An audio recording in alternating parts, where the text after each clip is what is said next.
We're working tirelessly to forge new economic opportunities involving both the United States and many African nations. There's great economic potential in Africa, like few other places in many ways. In the long run, this will be far more effective and sustainable and beneficial than anything else that we can be doing together. Mauritania is a great country in the sense of its strategic position, and we have a lot of resources in our sea waters, so lots of fishing and whatnot. We are not poor countries. We are rich countries when it comes to raw materials.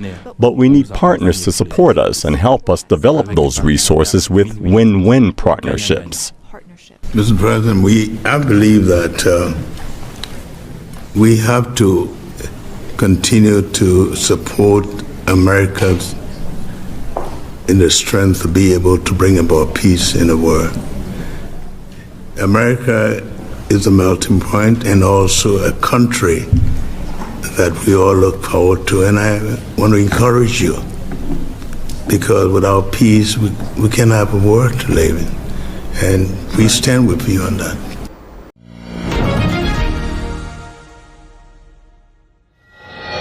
Across boardrooms in New York, London, Paris, and Berlin, a quiet but consequential reassessment is underway. For much of the past century, Western companies built their global strategies around growth in the United States and Europe, markets defined by wealth, stability, and scale. But as 2026 approaches, those assumptions are being challenged. Slowing growth, aging populations, political uncertainty, and structural economic pressures in the West are pushing companies to look elsewhere. Increasingly, that search is leading them back to Africa. This renewed corporate interest in Africa is not driven by a single factor, nor is it entirely new. Multinational firms have operated on the continent for decades, particularly in extractive industries. What is changing now is the breadth, urgency, and strategic importance of Africa in global corporate planning. From manufacturing and technology to energy, logistics, and consumer goods, Africa is once again being positioned as a central pillar of future growth. The shift reflects a broader transformation in the global economy. The United States and Europe, long the engines of global demand, are facing headwinds that are proving difficult to overcome.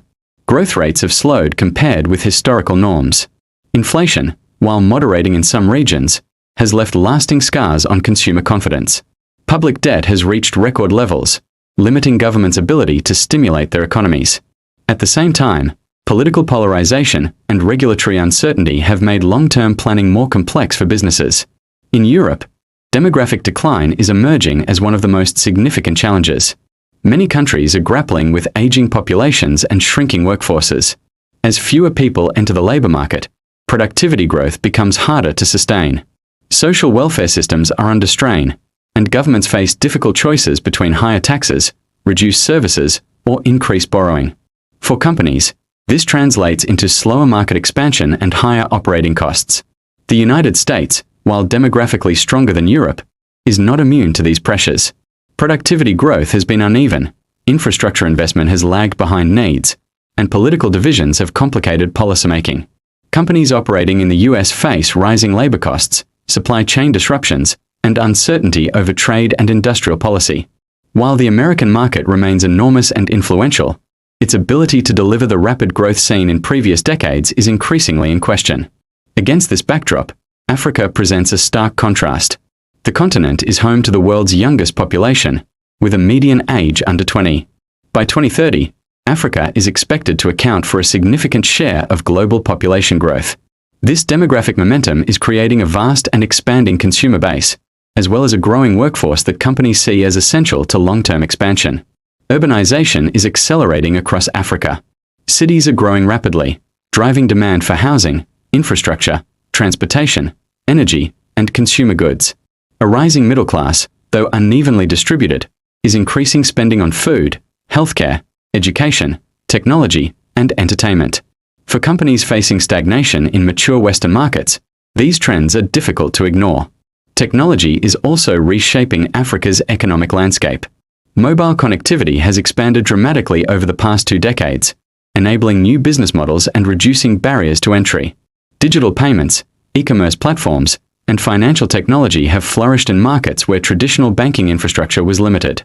For Western firms, Africa offers not only new customers but also opportunities to innovate and test products in fast-evolving environments.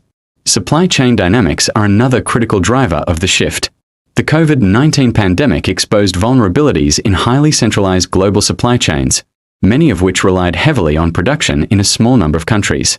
As companies seek to diversify manufacturing and reduce geopolitical risk, Africa is increasingly seen as a viable alternative. Several countries are positioning themselves as manufacturing hubs, offering competitive labor costs, improving infrastructure, and access to regional markets. Trade policy has played a role in this recalibration.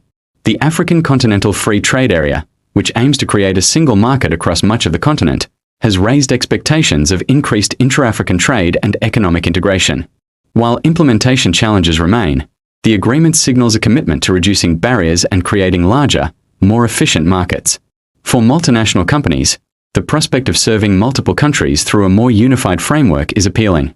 Energy and resources continue to be central to Africa's global importance.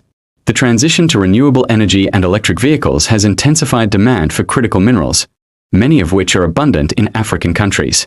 Lithium, cobalt, copper, and rare earth elements are essential to modern technologies, and securing reliable supplies has become a strategic priority for Western governments and corporations alike. Investment in mining and processing is expanding, often accompanied by commitments to local value addition and sustainability.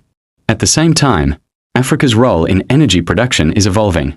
While fossil fuels remain important for several economies, there is growing investment in renewable energy, including solar, wind, and hydroelectric power. These projects are not only addressing domestic energy needs but also creating opportunities for export and industrial development. Western companies, under pressure to meet environmental targets, are increasingly involved in these initiatives. Yet the renewed corporate push into Africa is not without controversy or risk. The continent's history with foreign investment is complex, marked by periods of exploitation, unequal partnerships, and unmet promises. Governments and civil society groups are wary of repeating past mistakes. There is a growing emphasis on ensuring that investment translates into jobs, skills development, and sustainable growth rather than merely extracting value. Political risk remains a concern for investors. While some African countries have made significant strides in governance and stability, others continue to face conflict, corruption, and institutional weakness. Companies must navigate diverse regulatory environments, legal systems, and political landscapes. The costs of misjudgment can be high, both financially and reputationally. Infrastructure gaps also present challenges. Although progress has been made in recent years, many regions still lack reliable transport networks, energy supply, and logistic systems. These deficiencies can increase costs and complicate operations. However, they also represent opportunities for investment, as governments seek partners to build roads, ports, power plants, and digital infrastructure. The relationship between Africa and the West is further complicated by global geopolitical competition. China has been a major investor on the continent for more than 2 decades, financing infrastructure projects and expanding trade ties. Russia, Turkey, and Gulf states have also increased their presence. Western companies returning to Africa are entering a crowded and competitive environment, where influence and partnerships are contested. For African governments, this renewed interest presents both opportunities and dilemmas. On one hand, foreign investment can support development goals, create employment, and transfer technology. On the other, managing competition among external partners requires careful negotiation to protect national interests. There is a growing desire among African leaders to move beyond a purely extractive model and foster industrialization and diversification. Education and skills development are central to this ambition. A young population can be a demographic dividend, but only if people have access to quality education and training. Western companies investing in Africa are increasingly expected to contribute to workforce development, not only to meet their own needs but also to support broader economic growth. The consumer sector illustrates both the promise and complexity of Africa's growth story. Demand for fast-moving consumer goods, telecommunication services, and digital platforms is rising rapidly. However, purchasing power varies widely, and markets can be fragmented. Companies must adapt products and pricing to local conditions, often requiring a level of flexibility and cultural understanding that challenges traditional business models. Financial services are another area of rapid change. Mobile money platforms have transformed how people transact, save, and borrow. This has opened new opportunities for banks, insurers, and fintech firms, but it has also disrupted established players. Western companies entering this space must compete with agile local startups that understand their markets intimately. As 2026 approaches, the strategic calculus for Western companies is increasingly shaped by relative opportunity rather than absolute decline. The United States and Europe remain wealthy, technologically advanced regions with deep capital markets. They are not collapsing, but they are no longer the sole engines of global growth. Africa's appeal lies in its potential, its scale, and its trajectory. Critics caution against excessive optimism. Africa's growth is uneven, and progress in one country does not guarantee success in another. Structural challenges, including inequality, climate vulnerability, and governance issues, remain significant. There is also the risk that a rush of foreign investment could exacerbate social tensions if benefits are not widely shared. Climate change adds another layer of complexity. Africa is among the regions most vulnerable to climate impacts, including droughts, floods, and extreme heat. These challenges threaten agriculture, water security, and livelihoods. Companies investing in Africa must consider not only profitability but also resilience and adaptation. For many Western firms, the move back to Africa is as much about necessity as opportunity. As growth slows at home, shareholders demand new sources of revenue. Diversification is no longer optional. It is a strategic imperative. Africa offers scale, growth potential, and a chance to participate in shaping emerging markets rather than merely competing in saturated ones. The nature of engagement is evolving. There is greater awareness of the need for partnerships that align corporate interests with local development goals. Environmental, social, and governance standards are increasingly part of investment decisions, driven by both regulation and consumer expectations in the West. Africa, for its part, is not a passive participant in this process. Governments are negotiating harder, setting clearer conditions, and articulating their own development strategies. Regional integration efforts, industrial policies, and digital initiatives are reshaping the continent's economic landscape. The balance of power in negotiations is shifting, albeit unevenly. Ultimately, the renewed push of Western companies into Africa reflects a world in transition. Economic power is becoming more diffuse, growth more geographically dispersed, and competition more complex. The weakening of traditional centers is relative, not absolute, but it is enough to force a rethinking of long-held assumptions. Whether this new chapter leads to more equitable and sustainable outcomes will depend on choices made now, by companies, governments, and societies on both sides. The decisions taken in the lead-up to 2026 will shape not only corporate fortunes but also the development paths of nations. From manufacturing zones in East Africa and tech hubs in West Africa to mining operations in the South and agricultural projects across the continent, the return of Western companies is already reshaping economic realities. The question is not whether Africa will play a larger role in the global economy, but how that role will be defined. This is not simply a story about decline in the United States and Europe.